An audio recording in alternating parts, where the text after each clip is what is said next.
ఎడారిలో సెలయేర్లు మార్చ్ 2వ తేదీ. మీరు పరుల జోలికి పోక మీ సొంత కార్యములను జరుపుకొనుటయందు. 1వ దెస్సలోనీయులకు రాసిన పత్రిక 4వ అధ్యాయము 11వ వచనం. ఆయన సన్నిధిని మౌనులయుండుడి. 2వ అధ్యాయము 13వ వచనం. దైవ ప్రేరిత కవిత్వాన్ని, కదిలించే వచన కవిత్వాన్ని అపురూపంగా దాచుకునే మీరు నిరీక్షణ, విశ్వాసం, ప్రేమ, ధైర్యం, ఆదరణనిచ్చే ఈ రచనలు ఎక్కడి నుంచి వచ్చాయో అని మీరు ఆశ్చర్యపడలేదా? ఇది అంత సులువైన దారి కాదు అని దైవ ప్రేరిత రచయిత అయిన జె.ఆర్. మిల్లర్ ప్రకటించాడు.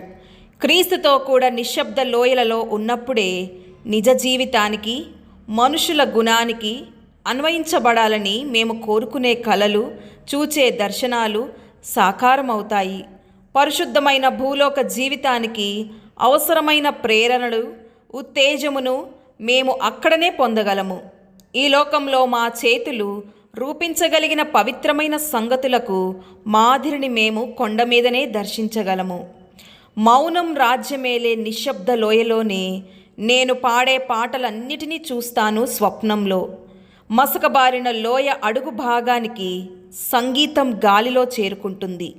ఒక్కొక్క పాటకి రెక్కలనిచ్చే మాటను కనుగొనేదాకా జలప్రళయంలో ఎగిరివచ్చిన పావురం వలె అలసిన హృదయాలకు అవి శాంతి సందేశాన్ని ఇచ్చేదాకా. అయితే సముద్రపు అగాధాలలో కొన్ని అలలు ఉంటాయి, అవి తీరాన్ని ఎన్నడూ తాకవు.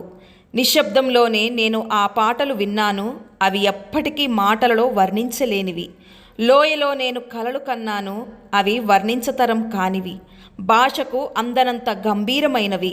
లోయలో నేను కొన్ని తలంపులు చూశాను. ఆహా, నా ఆత్మ ఎంతగా పురికొల్పబడిందో! అవి ముఖాలపై పరిశుద్ధ ముసుగులు ధరించి ఉన్నాయి. వాటి అడుగుల సవ్వడి వినిపించడం బహు కష్టం. కన్యకల వలె అవి లోయలో గుండా వెళతాయి. మాటకు అందనంత పవిత్రమైనవి. చింతలతో వేదన పడే హృదయాల్లారా, ఈ లోయ ఎక్కడ ఉందో చెప్పమంటారా? అది 2 సుదూర పర్వతాల మధ్య ఉన్నది. అక్కడ దేవుడు, ఆయన దూతలు ఉన్నారు. ఒకటి విచారమనే చీకటి పర్వతం, మరొకటి ప్రార్థన అనే ప్రకాశమానమైన పర్వతం. మారు మనసు పొందిన బానిసల వ్యాపారి జాన్ న్యూటన్ తన జీవిత సుగంధాన్ని ఈ మాటల్లో క్రోడీకరించాడు. ఆశ్చర్యమైన కృప, ఎంత మధురం ఆ స్వరం నా వంటి నీచుని రక్షించినది. యాత్రికుని ప్రయాణం సకల సౌకర్యాల అద్దాల మేడల నుంచి రాలేదు. బ్రద్దలైన హృదయమే జోసెఫ్ స్క్రీవెన్ కలం నుంచి ఈ మాటలు జాలువారేలా చేశాయి. యేసయ్యలో ఎంత మంచి స్నేహితుడున్నాడు, మన దోషములు, దుఃఖములన్నీ భరించుటకు. ఆస్క్వాల్డ్ చేంబర్స్ గారి భక్తిపూర్వక రచనలలో పరిశుద్ధాత్ముడు నివాసముండి శ్వాసించడం యాదృచ్ఛికం కాదు. అతని 41 సంవత్సరాల స్వల్ప జీవితం దేవుని కోసమే వ్యయం చేయబడింది. ఆధ్యాత్మిక ఆజానుబాహుడు అన్న పేరు ఆయనకి ఊరికే రాలేదు. దేవుడు తన విజయవంతమైన ఉత్తమ రచనకు గాను అనుభవం అనే పాఠశాలలో నుంచి డిప్లొమా తీసుకునేలా ఉన్నాడు. అక్కడ అందించే కోర్సులు క్రమశిక్షణ, బాధ, విశ్వాసం, పరీక్షలు, ఆత్మ పరిశీలన.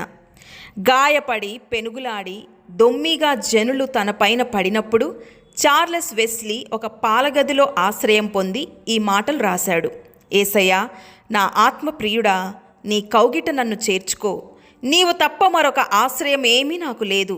నిరాశ్రయమైన నా ఆత్మ నిన్నే హత్తుకొని ఉంటుంది. దేవుడి మాటలను దీవించునుగాక. ఆమేన్.